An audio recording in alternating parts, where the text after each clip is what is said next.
Thank you for tuning in to Journey to the Truth and Total Randomness. St. Louis plans for catastrophic nuclear event.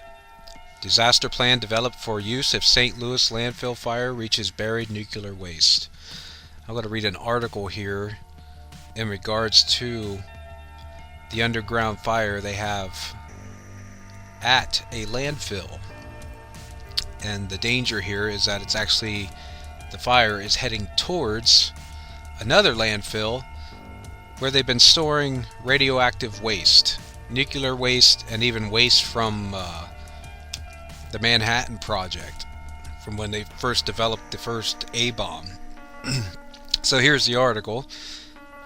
Beneath the surface of St. Louis area landfill lurk two things that should never meet: a slow-burning fire and a cache of Cold War-era nuclear waste, separated by no more than 1,200 feet. Government officials have quietly adopted an emergency plan in case the smoldering embers ever reach the waste, a potentially catastrophic event that could send up a plume of radioactive smoke over a densely populated area near the city's main airport.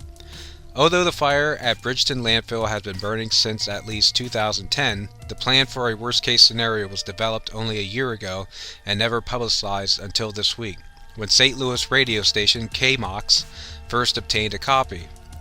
County Executive Steve Stenger cautioned that the plan is not an indication of any imminent danger. It is county government's responsibility to protect the health, safety, and well-being of all St. Louis County residents, he said in a statement. Landfill operator Republic Services downplayed any risks. Interceptor wells, underground structures that capture below-surface gases, and other safeguards are in place to keep the fire and the nuclear waste separate. County officials and emergency managers have an obligation to plan for various scenarios, even very remote ones. Landfill spokesman Russ Knox said in a statement the landfill is safe and intensely monitored. The cause of the fire is unknown. For years, the most immediate concern has been an odor created by the smoldering stench from the landfill. Republic Services is spending millions of dollars to ease or eliminate the smell by removing concrete pipes that allowed the odor to escape and install plastic caps over part of the landfill. Directly next to the Bridgeton landfill is Westlake landfill, also owned by Republic Services. The Westlake facility was contaminated with radioactive waste from uranium processed by a St. Louis company known as Mallinckrodt Chemical. The waste was illegally dumped in 1973 and includes materials that date back to the Manhattan Project, which created the first atomic bomb in the 1940s. The Environmental Protection Agency is still deciding how to clean up the waste. The landfill was designated as a Superfund site in 1990. The proximity of the two environmental hazards is what worries residents and environmentalists. At the closest point, they are 1,000 to 1,200 feet apart. If the underground fire reaches the waste, there is a potential for radioactive fallout to be released in the smoke plume and spread throughout the region, according to the disaster plan. The plan calls for evacuations and development of emergency shelters, both in St. Louis County and neighboring St. Charles County. Private and volunteer groups and perhaps the federal government would be called upon to help, depending on the severity of the emergency. No reports of illness have been linked to the nuclear waste, but the smell caused by the underground burning is often so foul that Missouri Attorney General Chris Koster sued Republic Services in 2013, alleging negligent management and violation of state environmental laws. The case is scheduled to go to court in March. Last month, Koster said he was troubled by new reports about the site. One found radiological contamination in trees outside the landfill's perimeter. Another showed evidence that the fire has moved past 2 rows of interceptor wells and closer to the nuclear waste. Koster said the reports were evidence that Republic Services does not have the site under control. Republic Services responded by accusing the state of intentionally exacerbating the public angst and confusion. Ed Smith of Missouri Coalition for the Environment said he would like to see the county become more involved to ensure that business, schools, hospitals, and individuals know how to respond to any possible disaster at the landfill, just like preparing for an earthquake or tornado. Underground smoldering is not unheard of, especially in abandoned coal mines. Common causes include lightning strikes, forest fires, and illegal burning of waste. At least 98 underground mine fires in 9 states were burning in 2013, according to the Office of Surface Mining Reclamation and Enforcement. Few underground fires can match, though, the one in Centralia, Pennsylvania. In 1962, a huge pile of trash in the town dump near a coal mine was set on fire, and it has burned beneath the town for more than half a century. Only a few people remain in the community that once had 1,000 residents. Okay, on our little Google map here, if you come down, I've marked the locations here.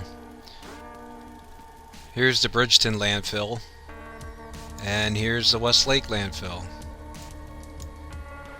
So there's not much distance in between. I don't know exactly where they have the fire situated on this map versus where the actual radioactive material is, but they're saying it's only 1,200 feet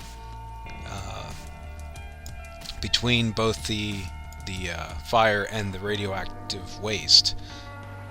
And if we scroll back, we'll get an idea of how far away it is from St. Louis. Let me check the distance here. I'll put it in miles.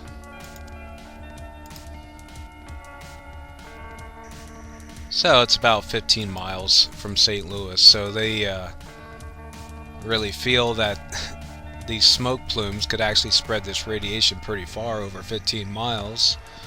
Let me clear that. I just wanted to mark Ferguson, where they had the riots and stuff. Wouldn't that be ironic if this radioactivity got in the air and they had to evacuate Ferguson? That would save the BLM the trouble of burning it down.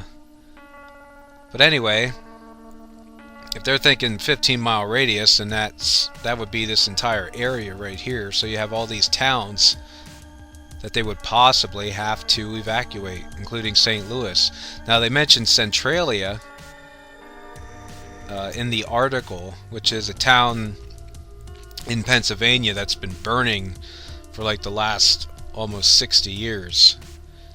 And I've actually been to that town, but what I thought was interesting was, if I scroll back further, there's actually two towns named Centralia. There's a Centralia, Missouri, and a Centralia, Illinois.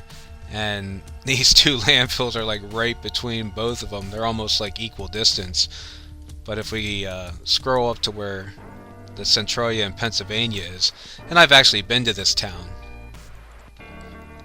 I don't have my pictures or anything. I don't know what I did with them. But when I was there, I mean, the whole entire town smells like sulfur. Like, it's so weird. It's just like an abandoned town. You go there, it's just a bunch of empty shops and buildings and houses and stuff, and there's just really nothing there. So people will randomly go there just to check it out. So, but I just thought that was interesting. I mean, what are the odds of these this situation occurring between two towns named Centralia? So that's just a coincidence, but I thought it was worth mentioning. And if we go to, I created a little diagram here. There's the Bridgeton landfill, and there's the Westlake landfill, and there's the fire, and it's coming right towards the landfill.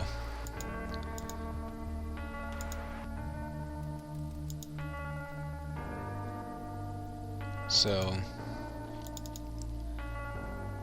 alright guys, well, I just wanted to share that with you. Please subscribe if you haven't already. Thumbs up to my video. And if you get a chance, I just started a Facebook page about a week or two ago. So I got like 5 likes on it already. So I should have done it a long time ago. But if you get a chance, please follow that as well. And I will see you guys later. Alright, bye.